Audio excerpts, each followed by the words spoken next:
This deck box looks boring, I cannot argue that, but once you look at it a little closer, you will see that it is not. Unlike me, where at first glance I look incredibly rugged and handsome, but upon closer inspection you will see that I'm still rugged and handsome, but also have great pores. Welcome to Absolute Cardboard, where we focus on budget decks, cool accessories, and building a collection you can be proud of. And today we take a look at a deck box from Proijeut, I think it's pronounced, called, it doesn't really have a name, it's just a bunch of keyword jumbles that the Amazon SEO pulls it up when you look for anything potentially related to Magic or Commander. And I can't really find any information on this Proijeut company, so I'm assuming it's like a French company that does Chinese drop shipping. And as unpalatable as that sounds, the only thing that matters is this: do they make a worthy deck box or not? We'll start up front with the price. Now, I plan on releasing this video around Prime Day, which generally means the price we normally have things after we've jacked up the price for a few weeks to make you think it's now cheaper day. So the price may be lower depending on what Amazon thinks you should be buying it at.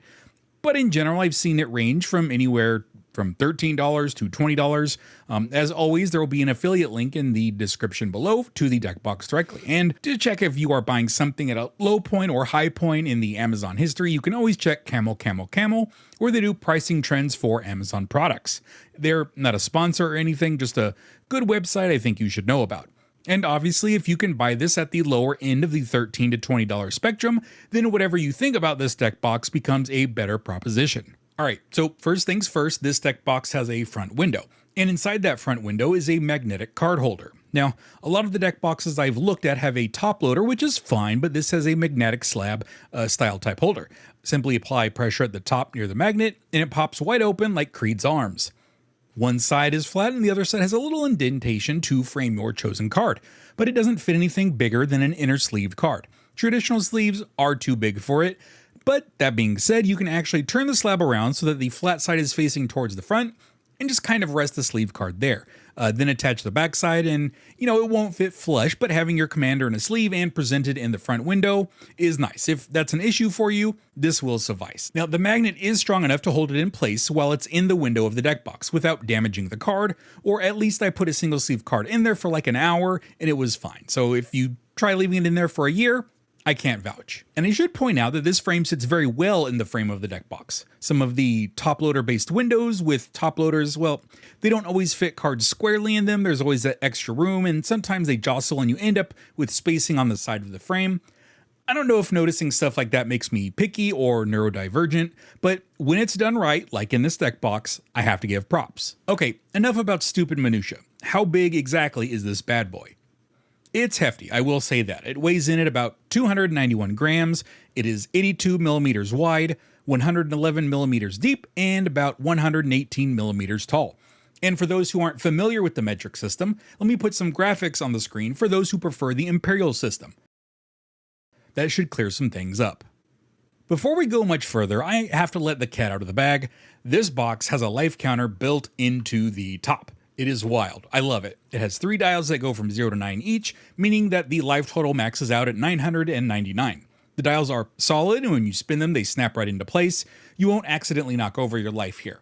We'll get back to that top in a moment, but let's finish talking about the overall body of the deck box first. The box is very secure and will be resistant to heavy jostling.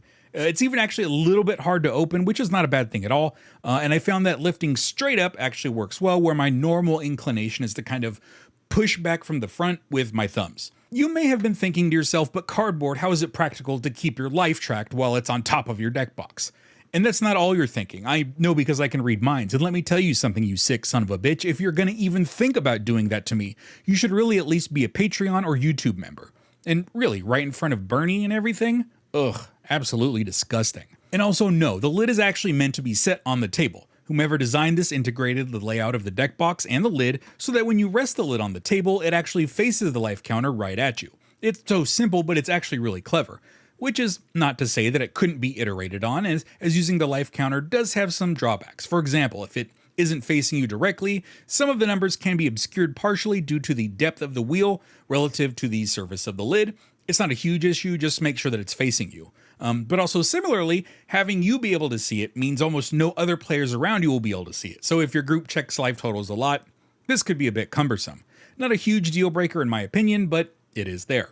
Now that we've got it opened up, let's talk about the storage area proper. Unlike most deck boxes, this design is meant to have the deck on its side, and it works just fine. You can give this thing a shake with all the deck resting in it, and all the cards stay in.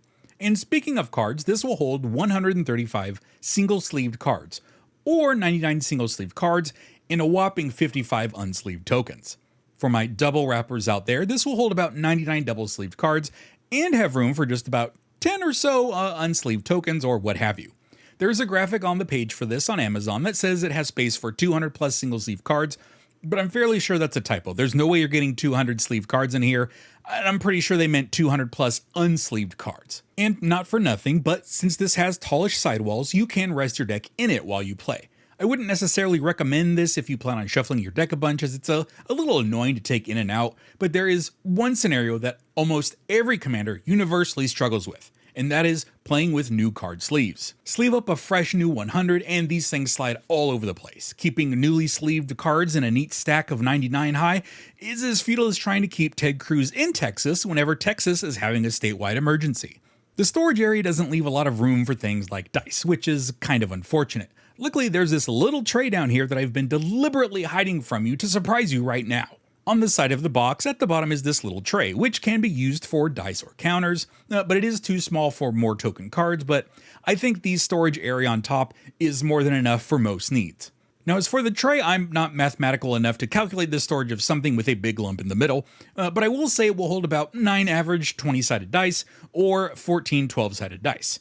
Unfortunately, the big bundle D20s will not fit, as they are just too massive to get in, which I can relate to, as I've had that experience several times with your mother. And don't worry if you don't have dice. This set, the one that's in the footage, that actually came with the box.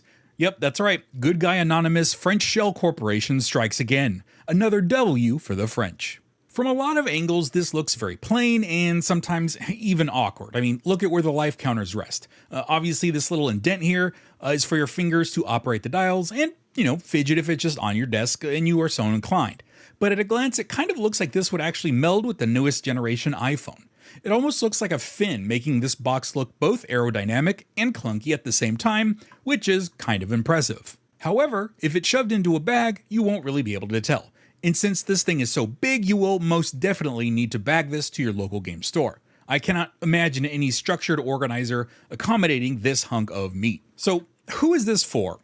Honestly, if you're looking for a new deck box for almost any type of deck, and you can get this towards the lower end of that $13 to $20 range, I say go for it. Like, if you put it in perspective, a Boulder 100 Plus and the Bastion 100 Plus XL, I think, they're both around that price, if not more. And that's just for a basic box.